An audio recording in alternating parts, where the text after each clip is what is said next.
இங்க உள்ள கவர்னர் எப்படி நம்மள்ட்ட நம்ம கவர்னர் பத்தி கேட்டு எவ்வளவு குறைகள் சொல்லுவோம், எவ்வளவு விஷயங்களை சொல்லுவோம், சொல்லிட்டு இங்க இருக்கவும் முடியாது. மறுநிமிஷம் கவர்னரை அவமதித்து விட்டார் என்பதாக கைது செய்யப்படுவார்கள்.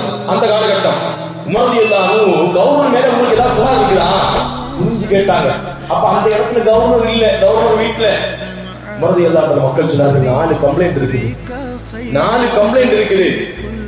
அந்த 4 கம்ப்ளைண்டையும் அவர்கள் சொன்னார். ஒன்னு என்ன தெரியுமா? அவர்கள் சொன்னார்கள், மாசத்துக்கு 1 நாள் லீவ் எடுக்கிறார். மாசத்துக்கு 1 நாள் லீவ் எடுக்கிறாரு. மக்களுடைய கம்ப்ளைண்ட் பாருங்க.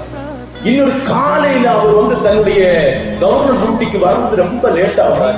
கவர்னர் போய் பார்க்கணும்னா காலையில அலுவலக அந்த வேலைக்காக ரொம்ப லேட்டா வர்றாரு. ஒரு கவர்னர் மீது மக்கள் சொல்லக்கூடிய புகார். இன்னொரு விஷயம் தான், அவர் அடிக்கடி இரவு நேரங்களில் கவர்னர் சந்திக்க முடியாது. கவர்னர்னா எல்லா நேரத்திலையும் மக்களுக்கு பணிவிடை செய்யணுமா இல்லையா? இங்க நீங்க அமைச்சர் சயீத் பின் ஆமீர் இரவு நேரத்தில் அவர் வீட்டுல போய் டோரை திறக்க மாட்டாரு. சில நேரங்களில் அவர் ஒரு மனநலம் பாதிக்கப்பட்டவரை போன்று ஒரு மயக்கமான நிலையில் ஆகிறாரு. 4 விதமான கம்ப்ளைண்ட்களை மக்கள் சொன்னார்கள். அப்போ உமர் சயீத் பின் ஆமீர் வீட்டுல வர்றாங்க. அப்படி கேட்கிறாங்க, என்னாச்சு அப்படின்னு கேட்கும்போது இந்த 4 விஷயங்களையும் உங்கள் மீது மக்கள் புகாராக சொல்கிறார்கள். இன்னைக்கு இவ்வளவு கவர்னர் நீங்க யோசிச்சு பாருங்க. நம்ம எவ்வளவு பாராட்ட வேண்டிய ஒரு விஷயம். கவர்னர் மீது நீங்க கம்ப்ளைண்ட் பண்ண முடியுமா? இந்த கவர்னர்கிட்ட ஒரு சர்டிபிகேட் வாங்காட்டா நம்ம சர்டிபிகேட் கேன்சல் செய்யப்படும்.